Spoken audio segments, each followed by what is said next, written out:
Olá, seja bem-vindo de volta. Hoje vamos continuar mergulhando nas principais ideias desse livro incrível. Na primeira parte, exploramos alguns dos conceitos centrais sobre longevidade e saúde. Agora, nessa segunda parte, vamos aprofundar ainda mais as estratégias que o autor compartilha para prolongar a vida com qualidade, com foco em práticas que realmente fazem a diferença na nossa saúde física e mental. Agora você já sabe, pegue o seu café e vamos juntos se debruçar nesse livro incrível. Primeiramente, o autor traz uma grande pergunta: o que é o câncer?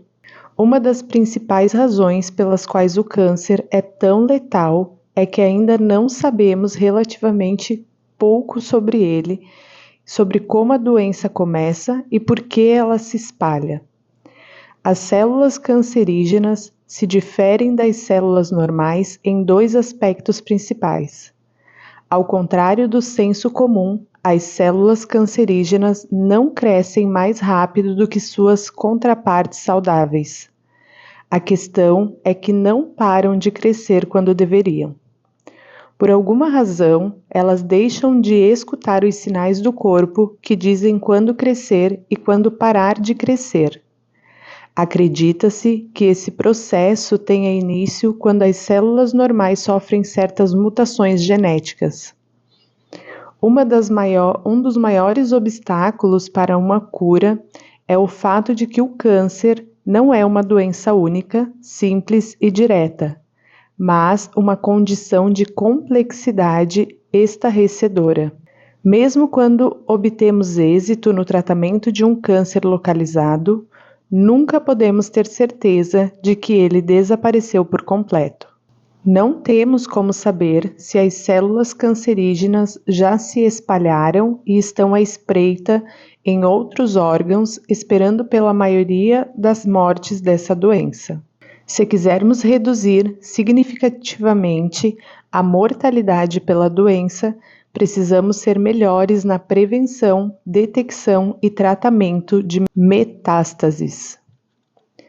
Graças a um melhor rastreamento e a tratamentos mais eficazes, como a imunoterapia, o câncer pode, um dia, se tornar uma doença controlável e, quem sabe, até deixar de se enquadrar como um dos cavaleiros. Correndo atrás da memória. A maioria das pessoas tende a ir a um médico quando está doente, ou acha que está. Quase todos os meus pacientes me procuram quando estão relativamente saudáveis, ou acho que estão. Das doenças neurodegenerativas, o Alzheimer é talvez a mais difícil e intratável dos 4 cavaleiros. Temos uma compreensão muito mais limitada de como e por que essa doença surge, além de como retardá-la ou preveni-la, em comparação à aterosclerose. Ao contrário do câncer, atualmente não temos um tratamento quando os sintomas aparecem. E ao contrário do diabetes tipo 2 e da disfunção metabólica, não parece ser prontamente reversível. É por isso que, quase sem exceção, a maioria dos pacientes temem a demência mais do que qualquer outra consequência do envelhecimento, inclusive a morte. Até o momento, não há cura para nenhuma doença neurodegenerativa. Talvez haja algum avanço em um futuro próximo, mas por enquanto, nossa melhor estratégia é a tentativa de prevenção. Uma das razões pelas quais a doença de Alzheimer e demências relacionadas podem ser difíceis de diagnosticar é que o cérebro humano, por ser altamente complexo, é hábil em compensar os danos, ocultando os estágios iniciais da neurodegeneração. Quando temos um pensamento ou chegamos a uma conclusão, não existe apenas uma rede neural responsável por essa ideia ou decisão, mas várias redes individuais trabalhando simultaneamente. Essas redes paralelas podem chegar a conclusões distintas, de modo que a expressão "vejo isso de duas formas distintas" não é imprecisa. O cérebro, então, escolhe a resposta mais comum. Quanto mais dessas redes e sub-redes construímos ao longo da vida, por meio da educação, da experiência ou do desenvolvimento de habilidades complexas, como falar outro idioma ou tocar um instrumento musical, mais resistentes ao declínio cognitivo tendemos a ser. O cérebro é capaz de continuar funcionando de maneira mais ou menos normal, mesmo quando algumas dessas redes começam a falhar. Trata-se da reserva cognitiva, que, como demonstrado, ajudou alguns pacientes a resistir aos sintomas do Alzheimer. A doença parece demorar mais para afetar a capacidade deles de serem funcionais. Quem tem Alzheimer, mas é muito engajado cognitivamente e tem uma boa rede alternativa, não vai sofrer declínio com tanta rapidez. Um conceito análogo, conhecido como reserva de movimento, é relevante para a doença de Parkinson. Pessoas que têm melhores padrões de movimento e um histórico mais longo de movimentação do corpo, como atletas profissionais ou armadores, tendem a resistir à doença ou retardar o seu avanço em comparação com pessoas sedentárias. O exercício é a única intervenção que comprovadamente retarda a progressão da doença. O item mais poderoso do nosso kit de ferramentas preventivas é o exercício, que tem um impacto duplo no risco de desenvolver Alzheimer. Ajuda a manter a homeostase da glicose e melhorar a saúde da vasculatura. Outro fator importante é que os exercícios de resistência, eles produzem fatores que atingem diretamente as regiões do cérebro responsáveis pela cognição e pela memória, além de ajudarem a reduzir a inflamação e o estresse oxidativo. O treinamento de força talvez seja igualmente importante. Outro fator é o sono. Também é uma ferramenta muito poderosa contra essa doença, pois é durante o sono que o cérebro se cura. Quando estamos em sono profundo, o nosso cérebro está essencialmente limpando a casa, varrendo o lixo intracelular que pode se acumular entre os neurônios. As interrupções e a má qualidade do sono podem aumentar o risco de demência. Em linhas gerais, nossa estratégia deve ser baseada nos seguintes princípios. 1. O que é bom para o coração é bom para o cérebro. 2. O que é bom para o fígado e para o pâncreas é bom para o cérebro. A saúde metabólica é crucial para a saúde do seu cérebro. 3. O tempo é fundamental. Precisamos pensar na prevenção desde cedo. E quanto mais as probabilidades estiverem contra você em termos genéticos, mais você terá de se esforçar e mais cedo terá de começar, tal como acontecem com as doenças cardiovasculares. Trata-se de uma corrida de resistência. 4. Nossa ferramenta mais poderosa para prevenir o declínio cognitivo é o exercício. Um dos maiores dilemas que temos diante de nós e que o nosso ambiente mudou drasticamente ao longo dos últimos 100 ou 200 anos, de quase todas as maneiras imagináveis. A oferta de alimentos e os hábitos alimentares, os níveis de atividades, a estrutura das relações sociais, ao passo que os nossos genes praticamente não mudaram. Esse novo ambiente que criamos é potencialmente tóxico em relação ao que comemos de modo crônico não agudo e como nos movimentamos ou não, a como dormimos ou não e ao efeito generalizado disso sobre a nossa saúde emocional. Basta passar algumas horas nas redes sociais. Nossos genes não estão mais em sintonia com o ambiente. Portanto, devemos estar atentos às nossas táticas se quisermos nos adaptar e prosperar nesse mundo novo e perigoso. Na medicina 3.0, existem 5 domínios táticos nos quais podemos atuar para prevenir a saúde de alguém.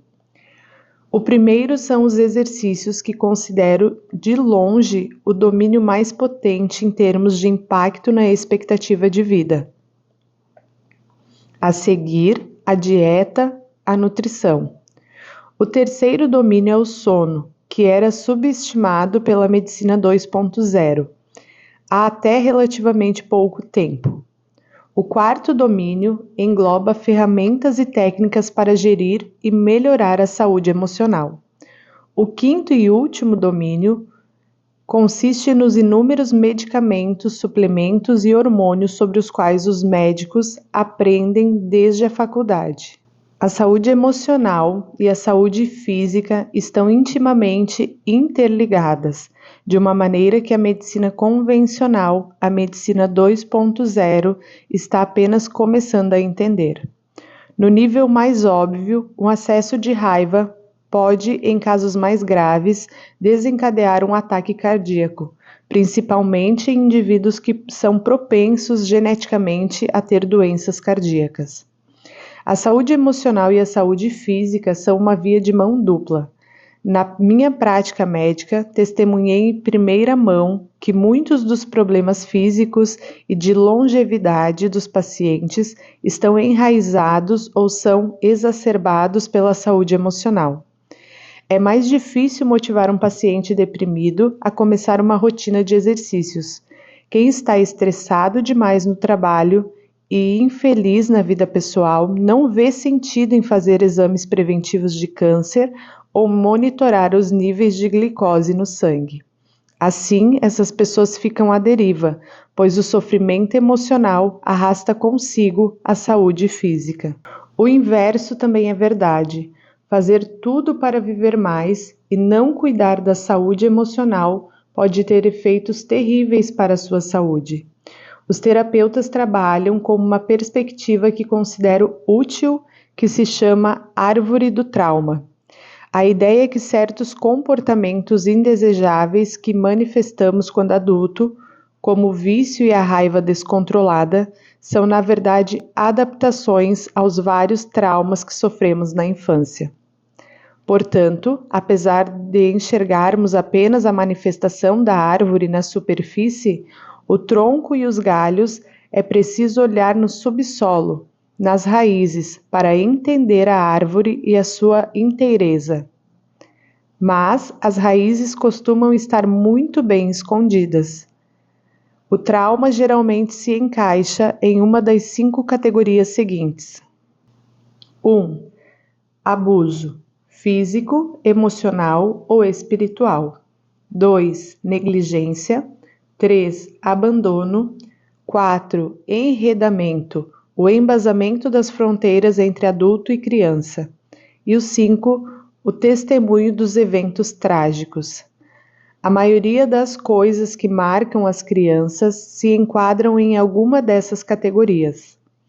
Cuidar da saúde emocional requer não só um esforço constante e prática diária, mas também a manutenção de outros aspectos da saúde física, como criar uma rotina de exercícios, seguir um programa nutricional, adotar rituais de sono e assim por diante. A chave é ser mais proativo possível para que continuamos a prosperar em todos os domínios da saúde até as nossas últimas décadas de vida.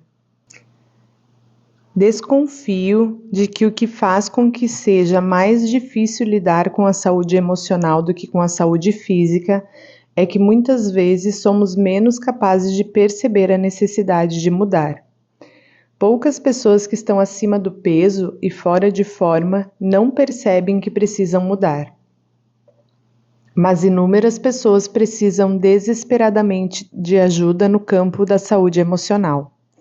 Mas não sabem reconhecer os sinais, os sintomas da sua condição.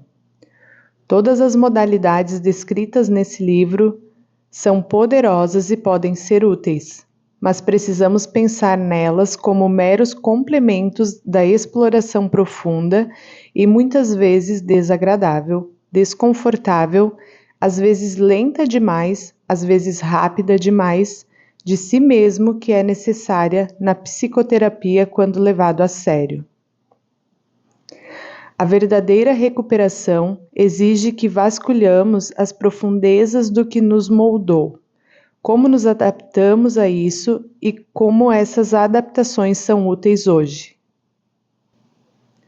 Isso também leva tempo. O maior erro de todos é acreditar que você está curado apenas há alguns meses usando um medicamento ou um punhado de sessões de terapia, quando na verdade você não está nem na metade do caminho. Há uma citação de Paulo Coelho que eu gostaria de deixar como reflexão no final desse resumo, que diz assim: talvez a jornada da vida não seja sobre se tornar alguma coisa, talvez seja sobre deixar de ser tudo aquilo que você não é, para que você possa ser o que sempre foi. Eu espero que vocês tenham gostado dessa segunda parte do resumo Outlive. Se quiser mergulhar ainda mais fundo no livro, deixarei o link na descrição para você adquirir.